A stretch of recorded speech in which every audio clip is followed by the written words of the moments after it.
Tonight's session is one of the panel debates that we wanted to tackle as a group in a group session to talk about the difficulties we're facing concerning the news in the media and the lack of information coming through these through the channels of communication.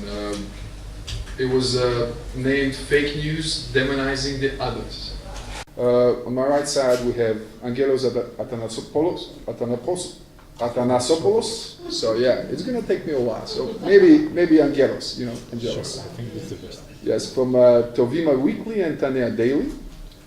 And we also have our guest Vasilis Nedos from Katimerini Daily. Also from the Macedonian side we have Biljana Spasiska-Georgievska, journalist from TV21, a news editor. And we might add a former BBC correspondent or working at the desk office in London. And we have our fourth panelist, Vasko Popetreski, journalist and TV host of the political TV show 360 Degrees, and many times used by us as a moderator. So now he's on the other side. So we're going to ask him a lot of these difficult questions. Right now, we're going to distribute to all of you and to our panelists pictures that were used in Macedonia. There you go. These pictures had been used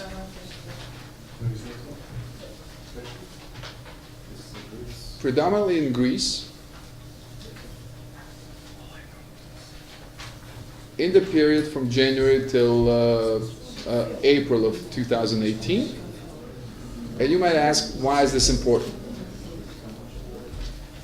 You can notice that this is the propaganda from the 1940s, late 1940s, but we're going to have our panelist, Vasilis, give us a bit more information regarding this, these two pictures. Here they were portrayed as something that the extreme right had done for their propaganda in mobilizing the Greek public to come to their protests. So, Vasilis, could you actually give us...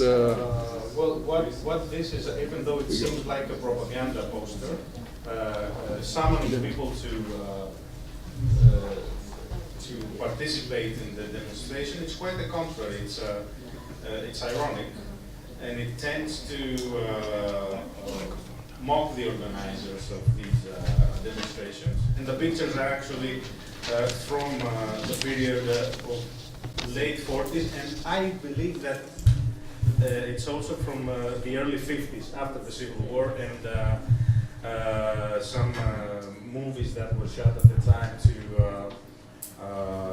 let's say, boost the anti-communist agenda of the post-Civil War Greek governments. I wouldn't say that this is so much fake news, but I would say it's trolling. It's very typical trolling in print. Not necessarily very aesthetically sound, but it gives you the idea of what this is all about. This is about extreme right trying to take over the center right in Greece through an issue such as the name dispute. All media that have published this as something that is strange or, very dangerous, etc., afterwards haven't published the truth. Some people who are here in this room have friends here in Skopje who have also published this story, and that they have alarmed them that it's not true, that it's ironic and satire. But unfortunately, they haven't believed in, and also haven't followed up with the truth. Yeah, this is interesting because I believe it was last Friday that I found out that this was satire and irony created by some of the progressives in Greece, and it is really a testament to the lack of information sharing that we have. It is done on a personal basis. It is done through some of the contacts that some or many of the Macedonians have in Greece. We're going to follow this up with a brief story that actually came out as news. I believe it was like Tovima or Tandea a few days ago, talking about the Nikola Dimitrov and Zoran Zaev split. Or one of those. So I wasn't sure of the name of it. Again, this is another fake news, but yes, this was a story that was also reported in Macedonia, and we wanted to hear the perspective, the point of view of some of the Greek journalists, and then we're going to transfer it over to Brianna. But Angelos, how do you see that in terms of the news that came out, let's say in Greece? This was taken over by the Macedonian media, and about this so-called rift between the Macedonian Prime Minister and the Minister for Foreign Affairs in Macedonia. It all started after a statement by the MFA here, where actually the idea was that we prefer quality instead of speed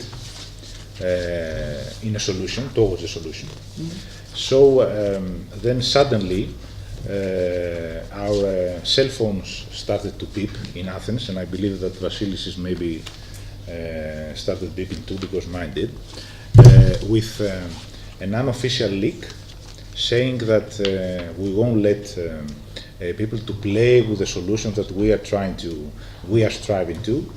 And then we started to search what does this mean, and it was after our questions that from the Greek government we received the answer that there is a gap in opinions between Zaev, who is more pro-solution, and Dimitrov, who is actually pro-VMRO, and he has ambitions, political ambitions, and he's the bad cap instead of the good cap. As I said, it was part of blame game. I would agree that what we witnessed yesterday with these photos from Strumica was again an effort to mislead the public opinion in both countries. I would not say that Zaev and Dimitrov don't have regular and normal contacts, but it is also obvious that there was something behind this story. I don't know if it's necessarily fake news. I know that it initiated the photos you are giving around now. But what it shows is that, what it proves to me, is that it is very easy for us journalists to be convinced by something, or maybe led us to use something that we are not aware of the details. And the truth is that many Greek journalists, and I include myself in this, I wouldn't say that we are totally well informed on how the domestic balance of power is now in Skopje. There is a gap, and we have a language problem. That is the main problem, And unfortunately, very few people, and in particular, very few people in media in Macedonia speak Greek language, and vice versa. I think in Greece, I don't know whether there are people who speaks In the media. in the media. Not Macedonian, but maybe Bulgarian or Serbian, so they can easily follow our media. And from my point of view, this is the main problem. 2 years ago, I visited Athens during the Easter holidays. We've been watching, we've been two couples there, and we've been watching about the ceremony in front of the Greek parliament, which was state and religious together. Then we've been watching the church ceremony in Glyfada, nearby Athens, and then there was another traditional ceremony which happened in a small village south of Athens, which is called Varia, correct me if I'm wrong. When I wanted to check the news, the titles, only the titles, what's going on in my country, to see what are the main titles, the title was from Athens, from the correspondent of Macedonian media, Macedonian news agency, as far as I remember, from Athens, that there is no lamp anymore in Greece for the Easter lunch. As a result of the crisis, people became poor, they cannot buy, that the bags of the people coming out of the supermarkets are emptier and emptier, that the crisis is so deep that the people in Greece practically doesn't have chance to follow their tradition to have lamb on their Easter lunch, which wasn't true according to what I've seen first in the village of Vari, that there was a massacre of lambs in that small village. Hundreds and hundreds were roasting in almost every moment. The village was full of people. We can recall a lot of practically, probably not fake news, but demonizing news.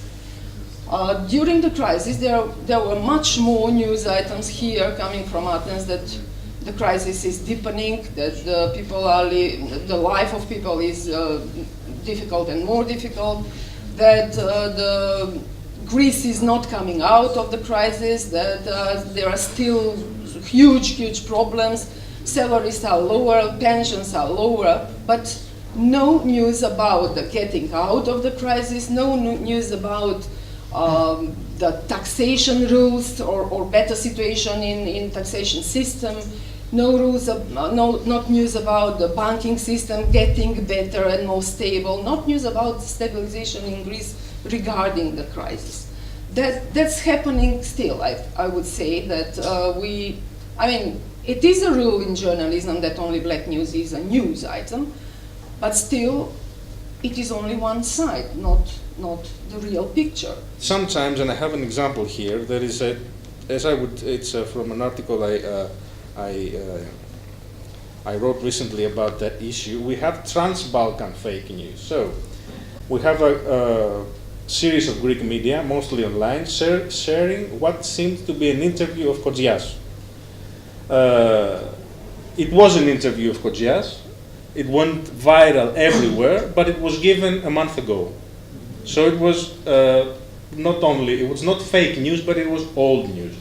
There was a similar situation also with an alleged statement of the president of Turkey on February 5th. That was on February 5th. So it started from a web page in Skopje. Afterwards, it was uploaded on every Greek main website, and also afterwards in Bulgaria. Every Bulgarians reported on that. That was a statement of Erdogan about we support you against the Greeks. That was made in 2013. So it was 5 years ago. One would say that this is clear-cut propaganda, but it really isn't that. It's the Google Translate thing. Unfortunately, with Turkey, we had worse than that. A year ago, a website reported that a Turkish helicopter crashed on the disputed islet, and it proved that Google Translate translated low flight in Turkish as crash. So it went viral for an hour or so.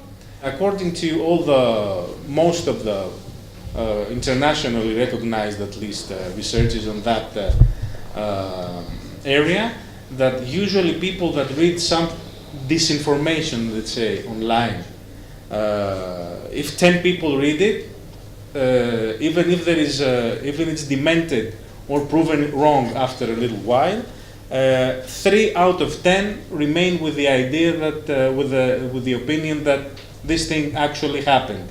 I will mention again Brexit, because there were a lot of fake news, and the result, the British people, they still think that the result was result of the fake news, because not only they were practically attacked from abroad with fake news, the fake news were produced into the country about how much money they are losing giving to EU, not mentioning how much money Britain is gaining from the EU.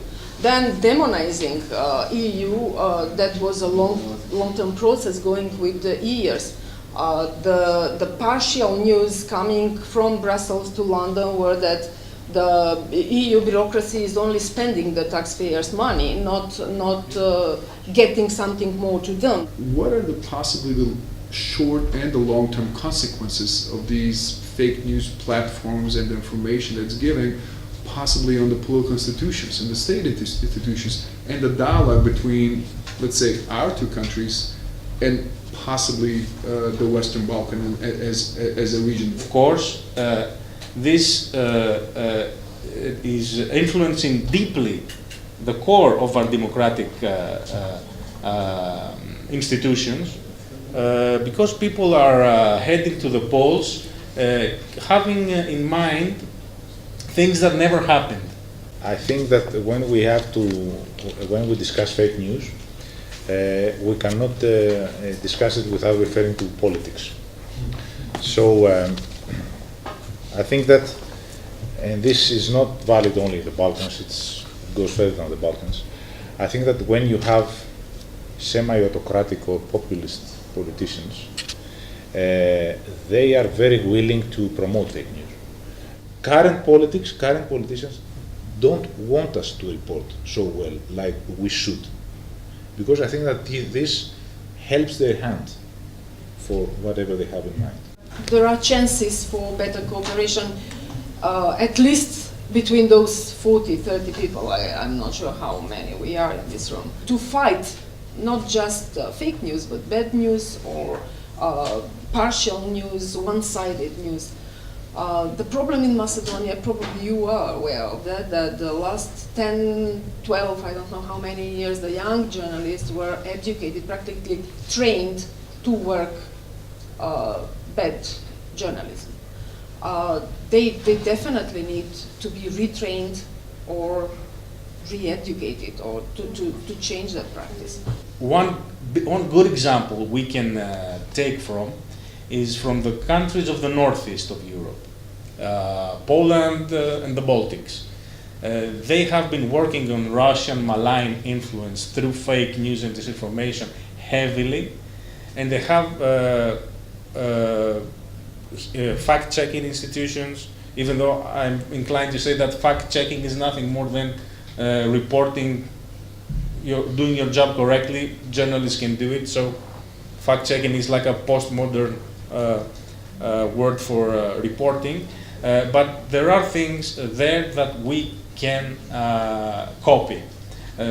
One good example is how, I know that because I've been there a couple of times in Lithuania, they use historians to teach media literacy, not communications experts or media people, because historians can read sources, can understand what sources are true and what sources are fake, and somehow start to mold students into understanding on why it is important to have the correct information. I would like to thank Angelos Athanasopoulos, Vasilis Nedos, our guests from Greece, Biljana Georgievska and Vasko Popetevski for their presence and for their participation in this panel. I want to thank all of you for joining us in this discussion, which was definitely one of the best ones that we heard in terms of the